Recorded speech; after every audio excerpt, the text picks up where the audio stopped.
coming up. Oh wait, no, that's a different channel. Welcome back, everybody.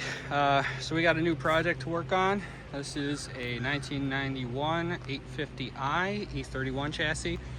This is actually my neighbor's car, the same one that has that red E30 convertible that we did some work on a while back. He had this vehicle over at a local repair shop, and it basically sat there for months. They didn't really touch it. When they finally did, they gave him an estimate that they just kind of blew him out of the water. We'll go through that here in a minute. I just wanted to give you a quick walk around of the car, introduce you to it. Then I'll probably take it back to the house and start doing the look over on it to see what the shop found versus what I found. And we'll talk about that in a second as well. So this is his 91 850i. It's got the M70 V12 automatic, of course. I think the 6-speeds are extremely hard to find in the States. It's been repainted, not very well. You can see it's already burning through on the hood, and I don't know if it'll show up, but this is really like glittery and ready for next episode of the Twilight series with all those sparkly vampires. His plan is to get this repainted once we get the mechanicals sorted out. Fortunately, he's not going to stick with the original black color. This wasn't originally a black car. He is going to paint it the same red as this E30, and so they can be a matching pair. He's got some 19-inch ESR wheels. He was trying to kind of go for that Ferrari look. It's not my style, but you know, it's his car. He can do what he wants with it. He actually is going to change those wheels out. He's got a set of BBS style that he's going to have painted the same colors as the E30. Again, so he kind of a matching pair. I think it's going to look really sharp. Like I said, I'd prefer the black, but you know, the red is pretty sharp too. I don't think he's not going to go through a whole like engine out respray, but you know, it'll get all the jams done and it'll look right. The outside's in pretty good shape. You know, normal scratches, really no dings, maybe one or two on the hood. This trunk is an issue, which I'll show you here in a second. He's got a cracked taillight, which I've got a replacement for already, so we'll swap that out. You probably saw missing the door handle on the driver's side. We've got one of those as well. So outside presents pretty well, except for the pretty poor paint job. So as always, let's start in the back and go in the trunk. He's got these, I don't even know what to call them, these interesting tips on the exhaust. He absolutely hates them. I believe they came with the car. And we've located a Remus exhaust that we're going to swap onto this as well. So that'd be, I think, a big upgrade in the looks department at least. So the trunk actually doesn't latch anymore, which is one of the problems. I think someone tried to break into this. You can see the back is all busted up. Latch is actually busted off as well. He's got a replacement trunk lid and all the latch parts down here. They bent this up a little bit. I've got a new cover panel, we've got a new latch mechanism, and we'll have to straighten this metal out just a tiny bit and make it kind of right. We've got a boom box in the back, which is going to go. I think he's got all the side covers and stuff. We've been having some battery issues. These batteries are only a couple years old. You can see the 20 stickers on them. The car's just always dead, so I've actually pulled them both out. That one did take a charge back. I've got the other one charging as we speak, and I threw just a spare battery in there just so we've got something going on. We think we're missing a couple relays. These were just some spares that I've had, and I don't believe any of those are right for this car anyway. But he's gonna pick up some relays because there's 3 missing, but they may be options that the car doesn't have. So we need to figure that out. And we got some interesting wiring in the trunk. I believe because of the power drain, they put this switch in that you can cut off. We're gonna remove all that. We'll figure out what the draw is, and then you won't have to worry about it. So other than that, you know, it's a trunk. It's got a ton of crap in it. It needs to be cleaned out. We'll get into that at some point. The interior is a very, very awesome place to be. I should have dropped the windows down for you. These things look absolutely epic with the frameless window openings. But interior has been redone in peanut butter. This is all Italian leather. He spent a ton of money having this done. It's a little dirty from people getting in and out of it, but it's all in fantastic mint shape. The dash was full leather covered. Leather headliner, sunroof cover, visors, everything that could be covered was. New carpet kits. We've got a little trim panel issue here. We'll try to figure that out, see if we can get that back together. The C-pillar covers, the leather guy, he's going to take it back to the leather guy to get those reattached. The tabs probably broke when they came off, and that's no fault of the leather installers. If you're familiar with any old BMW, the plastics they just turn into peanut brittle. So the guy said he would take care of it for him though, which is really nice. I absolutely love the bucket back seats. That is just awesome. And the rest of the interior is just pretty stock. It's got an aftermarket head unit. We've got an issue with the hazard switch. There's a wire broke off and it's not working, so we'll replace that at some point. Gauges are all factory, they work. So let's go under the power barn here.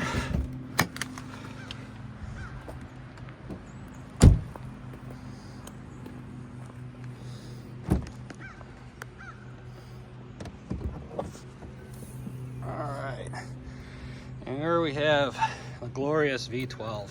I'll tell you guys right now, this thing runs absolutely horrible and actually drives worse than it runs. So we got a lot of work ahead of us. He's had some engine work done already, and you know, it's still running pretty piss poor. I'm actually trying to find some good diagnostic software. I do have INPA, which has the E31 chassis on it, and I did get the round connector, but it's not connecting. I have to figure out if I just need some extra files, or you know, what's going on, if there's a better diagnostic software out there that I can use, because the engine light is on, which, you know, will tell us a lot what's going on. So here you can also see he's got some coilovers. I don't know what brand. I don't see a label on the top, but you know, when we do our walk around, we're gonna pop the tires off and figure out the state of all that. Looks like he's missing the cabin filter and cabin filter cover. The blower motor on this thing is bad. He's got a replacement for that as well. We'll hear that in a minute. So let's get to what the shop kind of told him. And I've got these pages that I'll go over real quick to you. I've tried to cover everything up to protect the shop. I don't really agree with their estimate, but I'm not going to slam them either. There is a lot of work that needs to be done. So here, let's start off here. So they recommended both valve cover gaskets, timing chain tensioner, and the crankcase lines, both banks. They quoted nearly $2,000 to do that. That's just insane. I mean, I get the upper intake's got to come off. It's a bit of work, but that's just insane. And above and beyond that, they wanted to actually replace the valve covers themselves. They're magnesium. They don't need to be replaced unless they're severely warped or damaged. And from what I can tell, they look pretty good. I mean, we'll get in there when we get in there. I do have a spare set just in case. And then also they did recommend the blower motor and final stage resistor to be replaced.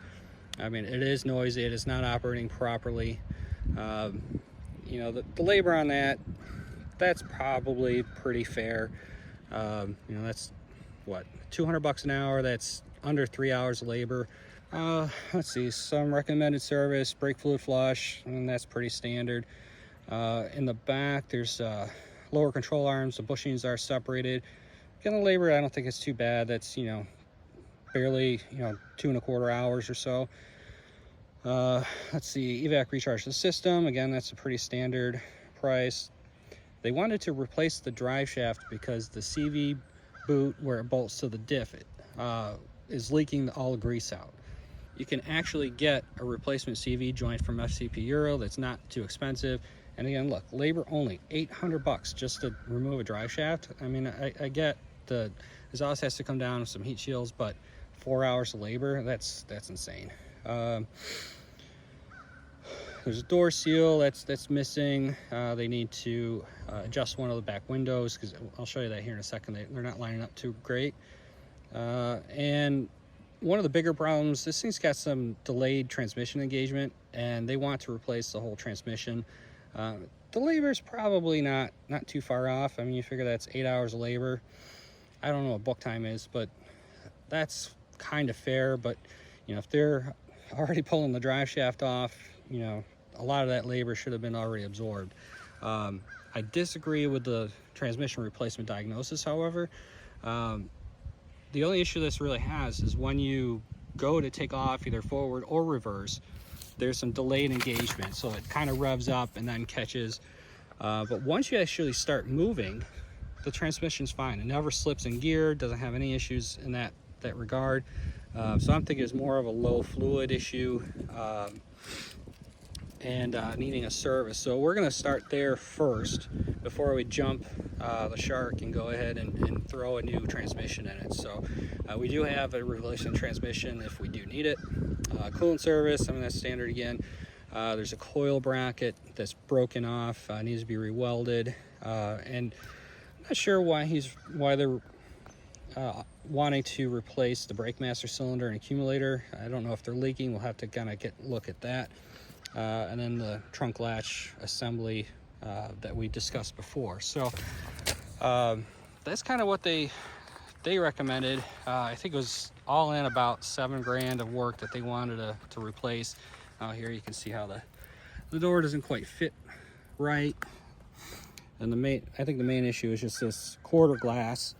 The gap is, I'll try to get you in here. It's not set right. So this window actually needs to come out, and then it should take up most of this gap. The door might need some adjustment, and we might have to relearn the window as well, because it's not, when you open these up, that window's supposed to drop, and then when you close, it goes back up like most frameless windows.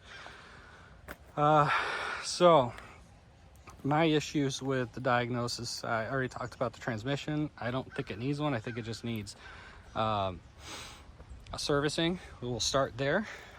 There is also a pretty pronounced fuel leak. It comes and goes, which is really weird. You see this wet spot right here by the tire? That's where he's getting the fuel leak, but that's actually just water. I just gave it a quick bath. There are two rubber fuel lines that run up inside this wheel well up to the fuel rail. They're probably just rotted out, so we're going to replace those. We'll check out the rest of the rubber lines underneath, and I'm also going to do a fuel pressure test, make sure that you know, it's got proper pressure. I believe there's 2 pumps on this one for probably each bank. And if you're not familiar with this engine, the V12, it's basically 2 inline 6 cylinders that share the same crank. There you can see there's 2 throttle bodies, 2 airflow meters, 2 air boxes, and there's actually 2 DMEs as well. So the car really treats this as basically 2 engines. And here we can see the coil bracket. You see it's broke off at the bottom. Not sure what happened. It's supposed to go down kind of underneath the air box over here. So we'll have to take some stuff apart to gain access to that. The other issue with their diagnosis doesn't address any of the fact that this thing runs and drives like absolute garbage. I wanted to take you guys for a quick ride, but there's so much noise inside the cabin. You're not gonna be able to hear anything anyway. It's misfiring pretty bad. I will start it so you can actually hear it. Like I said, it runs like garbage. It has 0 throttle response. And you know, so just the little hills in my neighborhood, they're 25 mile an hour, and I had to pretty much stab it to the floor just to get up the hills. So this is probably in a limp mode, or it could just have one bank that's just not working at all.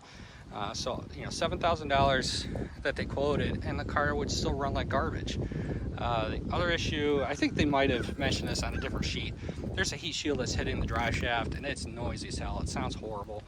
The other thing I noticed is the front end is loose as a goose. It has tons of steering play. There's 0 steering feel. They didn't address that at all. I mean, they might not have driven it, but you know, my assumption is it's got, you know, loose bushings, worn ball joints, tie rods, that kind of thing. But it also could be a bad steering box as well. These, if I remember correctly, actually have a steering box, not a steering rack. But we'll figure that out once we get it up in the air and take a look at it. What else? What else we got? I think that's pretty much all I can kind of talk about until we start getting into it a little bit further. I mean, there's tons of little things going on with this car. If you're familiar with them, you know, people say they're kind of electrical nightmares. So that part doesn't really entice me too much. I'm more of a wrenching mechanic than electrical, and I certainly don't do body work. I'll replace the, you know, trim bits and stuff that he needs replaced, but you know, the door handle I'm not going to bother putting on because he's going to send it to paint. They got to take it off anyway. And same thing with the trunk lid trims. Not going to worry about that. His body shop guy is going to have to pop all that stuff off. I might throw the light in. I don't know. I mean, it's 6 in one, half a dozen in the other. Again, the body shop guy's going to have to take it off. But yeah, let's go ahead, get inside. I'll crank this thing up. You guys can kind of hear how it's running. We also got some ABS lights on as well, so we'll have to kind of diagnose that once I figure out the diagnostic software.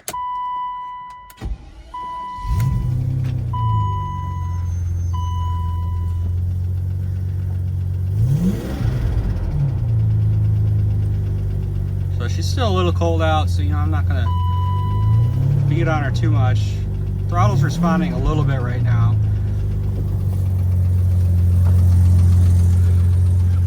But you can probably also hear it's got some top end tick.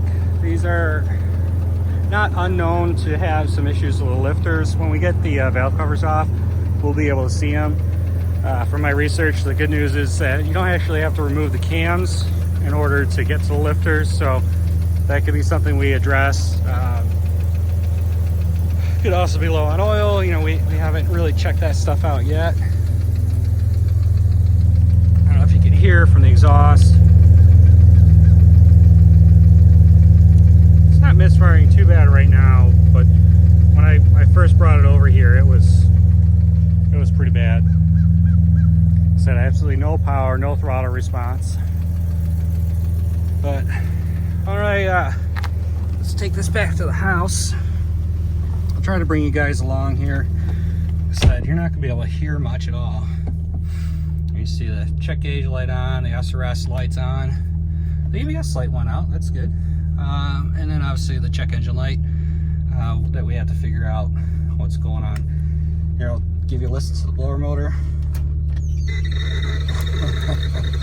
All right, we'll turn that back off. Hopefully she shuts up.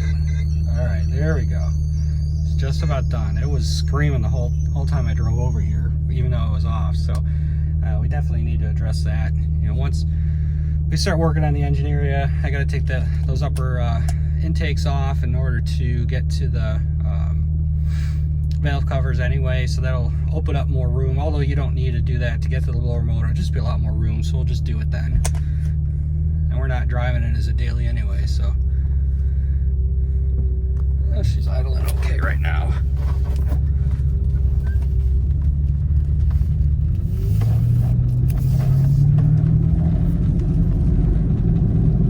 And kind of start hearing the growl. I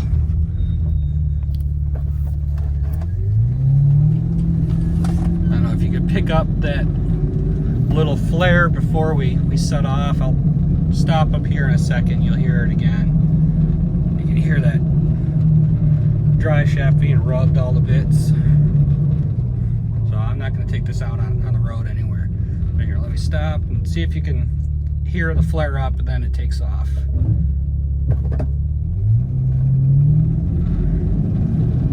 And that's all it really does. Once we're in gear, it's fine. I've had it out on the road, you know, up to 45, 50 or so, and it's fine. And I just coasted down a hill and back on the gas, it engages fine. Even coming off and back on the throttle, it's fine, it engages, it's not slipping.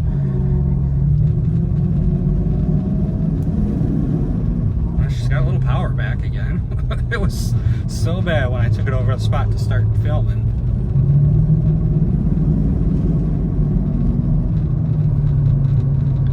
So something's, you know, cutting off, cutting back on. I don't know if we're losing a bank of cylinders or what. We gotta get in there and get a good scan, see what's up. So apologize for all the bouncing. These coilovers are not my favorite. This road is pretty flat, and to be bouncing like this, they suck. Ugh. Ugh, this thing stinks so bad too. It's running really, really rich. I can smell the exhaust in the cabin, even though all the windows are up.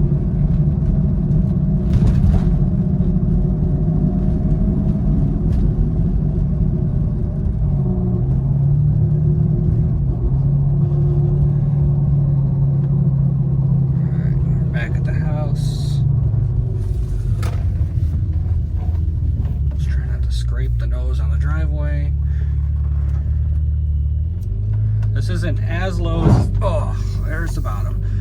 This isn't as low as his E30, which is even lower now. He put coilovers on that, and he can't even get in and out of his driveway. So he went from driving that car every single day as a daily to now once a week because he can't get in and out of the driveway. And told him he should go back and you know, have him raise the coilovers up a little bit, you know, even an inch. I mean, it's not going to ruin the look, but at least he'll be able to drive the car.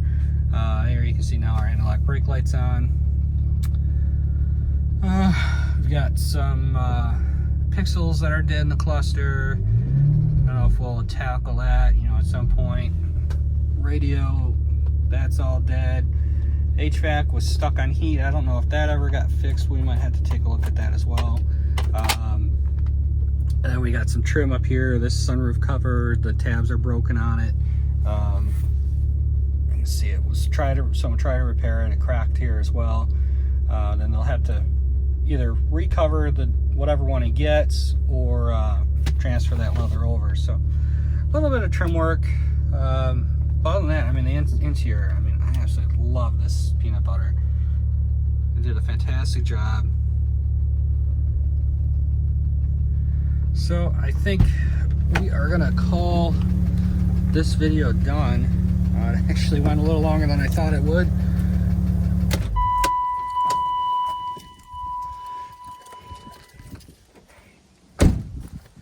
So yeah, so that is the next project for the channel.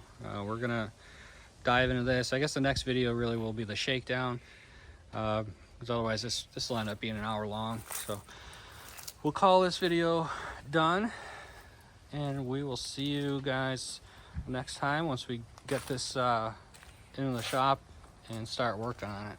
In fact, I'm probably gonna be working on this in the driveway because I just got too much stuff going on. You know, you got my E46 outside, got the parts car here, which hopefully will be going away soon. Got someone coming for a whole bunch of stuff off this.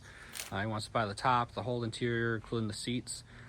So I'm already net positive with, I sold the wheels, the cluster, a couple other things, fuel pump, fuel tank. So I'm already net positive on this, so I'll make really good money selling the top and the interior. And then of course I got the 85 that's in the garage. So we'll probably be working on this in the driveway. Hopefully we'll get some warmer weather. It's been pretty dry, which is good. So yeah, I will bring you guys back once we start working on this. Thanks for watching, everybody. Don't forget to like, share, subscribe. Really appreciate everybody tuning in and taking a few minutes to listen to me ramble and watch me fumble around working on these things.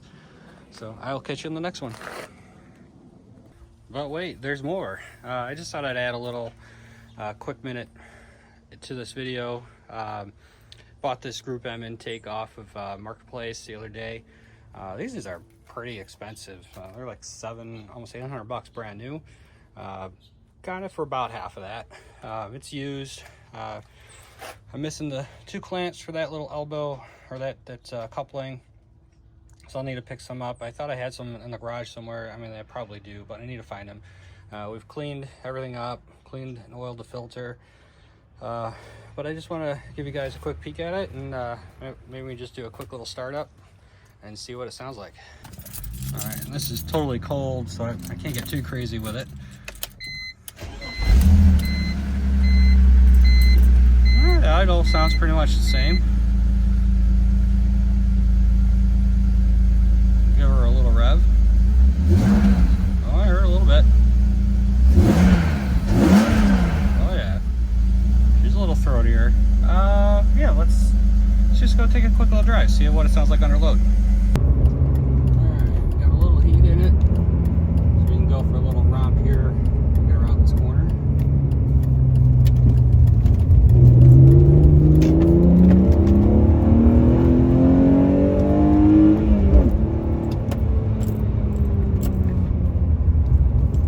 Yeah, I think that was, there's definitely a little bit more hooting going on.